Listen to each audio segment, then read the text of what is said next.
네, 할렐루야. 아멘, 반갑습니다. 우리 앞뒤 좌우로 한번 인사하겠습니다. 사랑합니다. 축복합니다. 잘 오셨습니다. 네. 네, 오늘은 용서받은 자의 복이라는 제목으로 함께 말씀을 나누도록 하겠습니다. 여러분, 성경에 어느 말씀이 다 귀하지 않은 말씀이 어디 있습니까? 다 귀한 말씀입니다. 모든 말씀이 다 중요하고 귀한 말씀이지만 오늘 우리가 읽은 시편 이 32편은 일단 신학적인 관점에서 볼 때 매우 중요한 내용을 담고 있다고 볼 수 있습니다. 그래서 여러분들이 한번 좀 다 이미 들어보시고 알만한 신학자 성 어거스틴이나 마틴 루터 같은 대신학자들이 좋아했던 시편이 바로 이 시편 32편의 말씀입니다. 오늘 이 시편 32편은 신학적으로 보면 죄론, 칭의론, 은총론에 관련해서 중요한 어떤 교리적인 부분들을 또한 다루고 있는 내용입니다. 우리가 읽은 내용을 한번 보시면 1절에 이렇게 고백합니다. 허물의 사함을 받고 자신의 죄가 가려진 자는 복이 있다. 복이 있도다.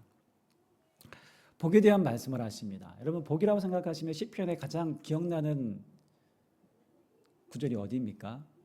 몇 편입니까? 여러 가지 말씀하시는데요. 대표적으로 시편 1편을 말합니다. 시편 1편이 바로 시편을 여는 문입니다. 복 있는 사람은으로 시작한 시편입니다. 자, 시편 1편에서는 무엇이 복이냐, 누가 복 있는 사람이냐라고 했을 때 어떤 세상적인 부와 성공, 명예를 가진 것이 복이 아니라 악인의 길에 서지 아니하고 오만한 자의 자리에 앉지 아니하고 하나님의 말씀을 주야로 묵상하고 그분을 의지함으로 시절을 쫓아 과실을 맺는 것, 그것이 복되다라고 말하고 있습니다. 시편 73편 28절에서는요, 하나님을 가까이 함이 내게 복이라 라고 또한 말씀합니다. 이와 관련된 내용들은 시편에도 많고요. 성경 전반에 걸쳐서 복에 대한 말씀들이 참으로 많습니다. 그런데 공통적인 것은 무엇이 복이냐라고 했을 때 성경은 철저하게 우리의 외적인 환경, 내게 주어지는 어떤 소유가 복이 아니라 철저하게 하나님과의 관계성 속에서 복을 나타내고 설명하고 있습니다. 즉 하나님을 알고 그분의 사랑 안에서 만족하며 그분과 함께 동행하는 인생이, 그분을 즐거워하는 인생이 바로 복이다라고 성경은 거듭 반복해서 우리에게 알려주고 있습니다. 이렇게 복은요, 하나님과의 철저한 관계인데요, 이 하나님의 관계는 어떻게 온전한 관계를 우리가 유지할 수 있고 더 깊어질 수 있을까요? 여러 가지가 있을 수 있겠지만 가장 기본적인, 가장 중요한 건 하나는요, 죄의 문제가 해결되어야 하나님과의 관계가 온전해질 수 있습니다. 이 바로 죄가 하나님과 우리 사이를 가로막는 가장 결정적인 장애물이고 요인입니다. 그래서 오늘 1절은 허물의 사함을 받고 자신의 죄가 어떻게 된 자요? 가려진 자가 복이 있다라고 되어 있습니다. 2절에서도 마음에 간사함이 없고 여호와께 정죄를 당하지 아니하는 자는 복이 있도다라고 말하고 있는 것이죠. 여러분, 혹시 죄를 지어본 경험은 다들 있으시죠? 네. 우리가 큰 범죄를 하지는 않지만 우리가 죄인이라는 것을 언제 아느냐? 내 이속 차리려고, 내가 이기적 존재라는 것을 발견할 때, 그때이지 않습니까? 교묘하게 자기를 포장하거나 나 살자고 거짓말할 때, 나의 이익을 위해 남을 때로는 이용할 때, 여러 가지가 있겠죠. 제가 예전에 설교할 때 한번 이야기한 적이 있는데요, 제 부끄러운 과거이기도 하겠지만 그래도 얘기하겠습니다. 제가 초등학교 3학년 때쯤 저희 어머니가 시장에서 튀김 장사를 하셨습니다. 그때 제 하루 용돈이 100원이었는데요. 아마 지금으로 따지면 한 1,000원은 되지 않을까 싶어요. 네. 그때 100원이면 오뎅 2개 사 먹으면 금세 사라져버리는 돈입니다. 그런데 어머니가 튀김 장사하면서 저희 집 부엌 선반 소쿠리라고 혹시 말하면 혹시 아시나요? 소쿠리. 작은 그 소쿠리에 동전을 모아두고 있다는 것을 제가 우연하게 보게 되었습니다. 그리고 거기에 조금씩 손을 대기 시작했습니다. 도벽이죠. 처음에는 내가 원하는 장난감도 사고 친구들 오뎅도 사주고, 야, 돈 쓰는 재미가 이렇게 너무 이런 거구나 하고 너무 재밌더라고요. 처음에는 티 안 나게 처음에는 200원, 300원, 뭐 쑥북이 많이 사 있었으니까 별 티가 안 나잖아요. 그 다음에는 500원. 그렇게 간이 커지기 시작했습니다. 네, 이렇게 제 주머니에 옮겨 담았습니다. 어머니가 모를 거라고 생각했을 때에는 나름 스릴도 있더라고요. 네, 재미도 있고 또 친구들에게 야, 오뎅도 사주면서 생색내고, 야, 뭐 큰 문제가 없었습니다. 근데 문제는 어머니가 부엌 선반에 돈통에서 돈이 조금씩 사라진다는 사실을 알고부터는 제가 사남매인데요. 저희 큰 누님부터 작은 누님, 형님, 마지막 저를 소환하시면서 취조하시더라고요. 드디어 제 차례가 돌아왔습니다. 저는 굳고 발뺌을 했습니다. 오리발을 내밀었습니다. 뭐라고 말했냐면, 그때 기억이 지금도 생생한데요. 저희 막내 삼촌이 계십니다. 어쩌다가 한번 오세요. 거의 안 오시는데 어쩌다가 한번 오세요. 막내 삼촌이 며칠 전에 엄마 집에 온 것을 내가 본 것 같은데 삼촌이 가져간 것 같다. 아우, 완전히 거짓말도, 야, 초등학교 3학년이 정말 사악하죠. 아니, 분명한 것 같아. 내가 봤어. 저도 모르게 제가 이런 거짓말을 하고 있더라고요. 얼마나 인간이 간사한지 나 살겠다고 오지도 않은 삼촌 팔아먹고 거짓말을 내둘렀습니다. 그런데 그렇게 거짓말을 하고 나니 내 마음이 평안할까요? 아무렇지도 않을까요? 바뀐 게 하나 있었습니다. 어머니를 대하는 저의 태도가 달라졌습니다. 눈치를 슬금슬금 저도 모르게 눈치를 보기 시작합니다. 어머니가 부르면 왠지 갑자기 가슴이 철렁거리고 막 저를 따로 부르면 괜히 긴장하게 되고, 어머니와의 관계 속에서 두려움이 형성되기 시작했어요. 여러분, 죄가 무엇입니까? 죄는 바로 철저하게 관계의 문을 닫아버리게 만들어버리고 더 나아가서는 관계를 깨뜨리는 것입니다. 저는 이 사실을 그 어린 시절 이 경험을 통해서 알게 되었습니다. 저를 향한 어머니의 사랑은 결코 변함이 없으셨습니다. 한결같았습니다. 그런데 죄로 인해 제 마음에 뭐가 들어왔습니까? 염려와 불안과 두려움이 찾아왔습니다. 죄는 이처럼 사람과 사람과의 관계에 영향을 주게 되고 관계의 단절을 불러일으키게 만듭니다. 우리가 잘 알다시피 최초의 아담과 하와도 하나님이 분명하게 금하신 선악과를 먹지 말라고 하셨습니다. 그러나 하나님 말씀보다 야, 그거 먹으면 너 눈이 밝아져서 하나님처럼 될 수 있어 라는 사탄의 유혹에 넘어가고 말았습니다. 무엇입니까? 하나님 말씀보다 사탄의 말을 더 신뢰했던 것입니다. 결국 선악과를 따먹자 어떻게 되었습니까? 눈이 밝아졌습니까? 하나님처럼 되었습니까? 네. 눈이 밝아지긴 했는데 이상하게 밝아졌습니다. 서로 벗었음을 보고 수치심이 들었고 하나님의 음성을 듣자 두려워 숨었습니다. 무엇입니까? 하나님과의 관계가 단절되고 깨뜨려진 것입니다. 죄는 이렇게 하나님과 우리의 사이를 깨뜨리고 단절시킵니다. 하나님은 그대로이신데, 하나님은 바뀐 게 없으신데 인간의 마음이 하나님과 멀어지게 되니 결국 하나님께로부터 오는 생명, 하나님께로부터 오는 평안과 기쁨을 상실하게 되는 것이죠. 이것이 인류에게 생긴 가장 큰 비극이었습니다. 자, 그런데 이제는 우리가 받아야 죄의 저주를 예수 그리스도께서 십자가에 대신 죽으심으로 우리와 하나님과의 가로막는 이 죄 문제를 근본적으로 해결하셨습니다. 어린 양의 피로 우리는 죄 씻음을 받았습니다. 우리가 회개하고 예수 그리스도를 나의 주님으로 믿고 받아들일 때 하나님과 우리와의 관계가 회복됩니다. 이제 하나님과 우리와의 관계는 남남이 아니라 이제는 아버지와 자녀의 관계, 그 특권으로 묶이게 되는 것입니다. 그 무엇으로도 끊을 수 없는 사랑의 관계입니다. 좀 다른 얘기를 한번 해볼 텐데요. 제가 중학교 2학년 때 침례를 받았습니다. 침례를 받기 전에 저의 고민이 무엇인지 아세요? 이때도 좀 순진했던 것 같은데요. 무지했고, 이제 나는 예수 안에서 죽고 예수 안에서 다시 새롭게 태어나기 때문에 이제 더 이상 죄를 지으면 안 된다고 생각했습니다. 철저하게. 저는 죄를 지으면 또 침례를 받아야 되나? 이런 생각을 했습니다. 그때 침례 교육을 제대로 못 받았던 거죠.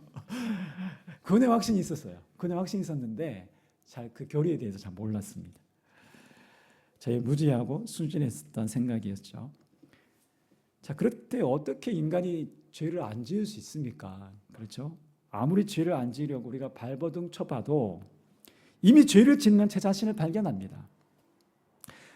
우리는 예수 그리스도 안에서 새로운 피조물이 되었습니다. 새로운 존재가 되었습니다. 그럼에도 불구하고 우리는 여전히 죄인의 모습이 그대로 우리의 삶에 나타납니다. 드러납니다. 그러면 또 예수님이 십자가에 죽으셔야 합니까? 아니죠. 과거 우리는 죄의 종이었습니다. 죄의 노예였습니다. 생각하고 꿈꾸고 행동하는 모든 것이 뭡니까? 죄였습니다. 과거 우리는 죄의 신분이었, 죄의 노예였지만 이제 예수님의 십자가 대속의 사건으로 우리가 예수 그리스도를 믿음으로 우리의 신분이 어떻게 바뀌었습니까? 하나님의 자녀라는 거룩한 신분으로 바뀌었습니다. 거지가 왕자가 된 것 그 이상입니다. 그렇다면 하나님을 믿기 전 상태에서 그때의 죄와 하나님과의 관계가 회복된 이후에 죄를 다루는 방식은 엄청난 변화가 생긴 것이죠. 마치 제가 어머니 돈을 훔친 것과 마찬가지입니다. 제가 어머니 돈을 훔쳤다 걸렸습니다. 그렇다고 세상 법정에 가서 판결을 받습니까? 영민이 너 훔쳤잖아. 절도예요. 맞죠? 그러면 세상 법정에 가져가서 어머니가 저를 법원에 세웁니까? 그렇지 않죠. 집안에서 해결받아야 합니다. 우리의 신분이 하나님의 자녀로 바뀌었지만 죄를 안 지을 수 있는 존재는 아닙니다. 죄를 짓습니다. 그렇다면 하나님과의 관계가 하나님을 믿기 전의 상태로 돌아가지는 않지만 하나님과의 관계가 멀어지고 불편해질 수는 있어요. 오늘 다윗은 이 하나님과의 관계에서 오는 어려움을 자신의 죄로 인한 것임을 오늘 시편의 고백에서 자세하게 지금 고백하고 있는 것입니다. 여러분, 믿는 사람들과 믿지 않은 사람들의 가장 큰 특징이라고 한다면 무엇일까요? 바로 죄에 대한 느끼는 감각이 다르다는 것입니다. 하나님을 믿지 않는 사람들은 그저 죄를 지어도 양심의 가책으로 느끼고, 그래서 세상에 정한 형법에 걸리지만 않으면 그걸 죄라고 인식하지 않습니다. 그리고 법에 걸리는 죄를 지어도 그 죄를 처벌하는 방식도 전혀 관계적이지 않습니다. 그렇죠? 어떻게 합니까? 내가 벌금을 내거나 혹은 내가 형을 살면 됩니다. 뭐 징역 2년, 3년 혹은 10년 감옥살이를 하면 됩니다. 무슨 말이냐면요, 죄라는 것을 결코 관계적으로 다루지 않습니다. 그런데 이 죄를 관계적으로 다루지 않으면 어떻게 되냐면 죄는 또 다른 죄, 더 악한 죄를 범하게 됩니다. 제가 아까 간이 더 커졌다는 말 있잖아요. 그래서 징역을 살아도 전과 1범이 2범이 되고 2범이 3범, 4범, 5범, 재범률이 더 심해진다는 거예요. 성경은 철저하게 우리가 짓는 모든 죄를 하나님과의 관계에서 다룹니다. 그래서 우리가 혹 죄성이 발동해서 죄를 지을 때, 거짓말이나 남에게 함부로 대하거나 악한 말을 했을 때, 남을 교묘하게 속였을 때 어떤 반응이 일어나냐면요, 신기하게 하나님 앞에 서는 것이 두렵습니다. 너무나 힘이 듭니다. 이것이 바로 구원받은 자의 하나님과 자녀와의 관계에서 일어나는 죄를 지었을 때 나타나는 자연스러운 반응이고 현상입니다. 정말 구원받은 자라면요, 하나님과의 관계 안에서 맺어진 신앙인이라면 죄로 인해 하나님과의 멀어짐을 반드시 경험하게 되어 있어요. 이게 없다면 저는 단언컨대 아직 신자가 아닙니다. 구원과는 거리가 먼 상태입니다. 그래서 하나님의 자녀라며 죄를 지은 상태에서 혹 나는 아무렇지도 않은 것처럼 은폐하고 하나님 앞에 나와서 기도하려고 하는데 기도가 잘 되지 않는다라고 말하는 것이죠. 여러분 이런 경험들 다 있으시죠? 있으시죠? 네. 감사합니다. 오늘 시편의 저자인 다윗은 하나님과의 관계에서 이 죄로 인한 단절, 하나님께로부터 멀어짐, 이 죄로 인한 고통이 얼마나 큰지를 경험합니다. 왜 그럴까요? 그만큼 하나님과의 관계가 깊었기 때문에 그래요. 하나님과 친했기 때문에 그래요. 3, 4절 우리 함께 읽어보겠습니다. 시작. 내가 입을 열지 아니할 때 종일 신음함으로 내 뼈가 쇠하였도다. 주의 손이 주야로 나를 누르시오니 내 진액이 빠져서 여름 가뭄에 마름같이 되었나이다. 여러분 다윗이 죄에 대해 침묵할 때 그가 느낀 내적인 고통이 얼마나 큰지 이렇게 시적으로 표현하고 있지 않습니까? 하루 종일 신음하였다고 되어 있어요. 어떤 병을 앓아서가 아니라 이 죄로 인해서 종일 신음하였고 내 뼈가 쇠하였도다. 뭐 그냥 관절염 정도가 아닌 진짜 내 안에서 이런 어떤 심한 극심한 내적인 몸부림치는 이 고통을 얘기하는 것이죠. 그만큼 그는 하나님과의 단절이 주는 고통이 어떤 것인지, 죄가 주는 고통이 어떤 것인지 온몸과 정신으로 느꼈던 사람이었습니다. 그리고 주의 손이 주야로 누른다고 합니다. 죄의식으로 인해 마음과 영혼이 피폐해지고 몸의 진액이 다 빠져나가는 것처럼 탈진하고 고통스러워한다라는 그런 표현이죠. 그런데 사실 죄를 짓고 이런 고통을 느낀다면 그는 영적으로 예민하다는 증거입니다. 죄의식으로 인해 마음과 영혼이 짓눌린다는 것을 느낀다면 그것은 하나님의 징계가 아니라 하나님께 돌이키라는, 회개하라는 하나님의 사랑의 음성이라는 사실입니다.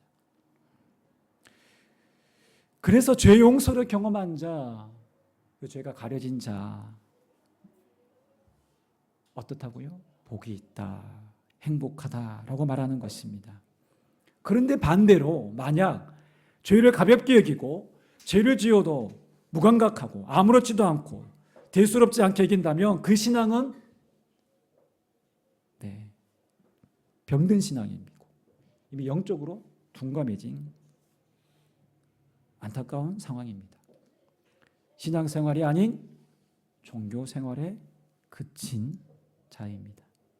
본질이 아닌 외형, 형식을 따지게 되고 거기에 목적을 두게 됩니다. 결국 신약시대 바리새인과 별반 다를 바가 없습니다. 마치 회칠한 무덤 같은데도 불구하고 자기 안을 바라볼 수 없을 만큼 영적인 눈이 가리워진 어둠의 상태입니다. 왜 그럴까요? 바로 하나님과의 관계가 형성되지 않았거나 혹 하나님과의 관계를 그저 피상적으로 생각하고 회개보다는 거짓 신앙체계에 갇혀 있기 때문에 그렇습니다. 그렇게 우리는 영적으로 민감해야 합니다. 하나님과의 관계를 결코 소홀히 해서는 안 됩니다. 이 영적인 민감성은요, 하루아침에 형성되는 것은 아닙니다. 매일, 매 순간 우리의 삶을 반드시 돌아보는 시간이 하루에 한 번은 꼭 있어야 됩니다. 내 삶을 돌아보는 시간이 필요합니다. 또한 우리는 하나님 앞에서 늘 깨어 있어야 되고 또한 정직해야 합니다. 우리가 아무리 죄를 덮으려고 해도 하나님은 죄를 드러내십니다. 여러분 다윗이 남편이 있는 바세바를 범하고 그 사건을 은폐하려고 바세바 남편인 충신인 우리아까지 어떻게 했습니까? 죽였습니다. 천부 살인을 하게 됩니다. 그는 자신의 죄를 덮으려고 가진 수단과 방법을 동원했습니다. 그러나 하나님은 이 모든 것을 다 아셨고 보셨고 그래서 하나님은 나단 선지자를 다윗에게 보내셨습니다. 결국 다윗은 자신이 은폐하려고 했던 죄를 만천하에 하나님께서 다 드러내셨습니다. 만천하가 아니라 지금 수천 년이 흐른 지금까지도 우리는 다윗의 치욕을 우리는 다 보고 듣고 알고 있습니다. 여러분 기억하십시오. 우리 한번 사진 화면 띄워주시겠어요? 우리가 죄를 덮으려고 하면 하나님은 어떻게 한다고요? 우리의 죄를 드러내십니다. 그러나 반대로 우리가 회개하면 하나님 우리의 죄를 덮어주십니다. 여러분 죄는 관계적인 것이라고 했습니다. 죄는 인간이 어떻게 다룰 수 있는 것이 아닙니다. 단순히 자기 성찰, 자기 고행을 하는 것으로 인간이 자기 죄를 해결받을 수 있는 것도 아닙니다. 죄는 하나님과의 관계에서 먼저 다루어져야 합니다. 그리고 이 하나님과의 관계가 회복됨으로 다른 모든 사람과의 관계 또한 회복되는 것입니다. 그래서 오늘 시편 32편 마지막 11절 이렇게 고백합니다. 우리 다 함께 읽어보겠습니다. 시작. 너희 의인들아 여호와를 기뻐하며 즐거워할지어다. 마음이 정직한 너희들아 다 즐거이 외칠지어다. 아멘. 놀라운 반전의 감정을 고백하고 찬양하는 것입니다.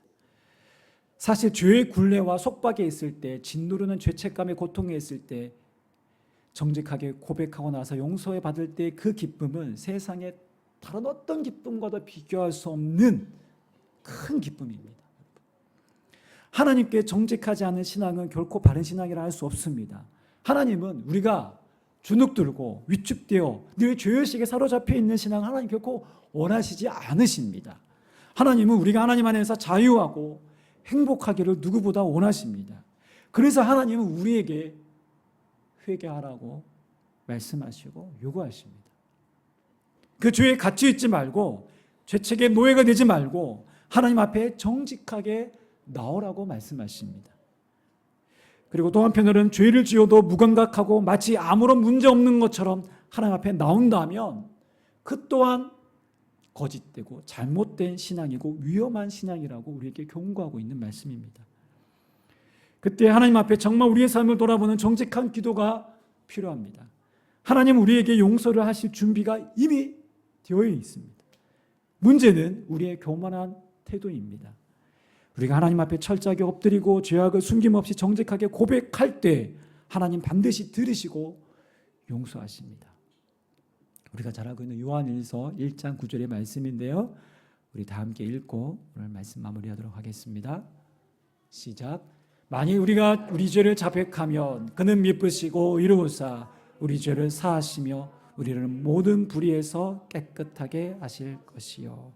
아멘.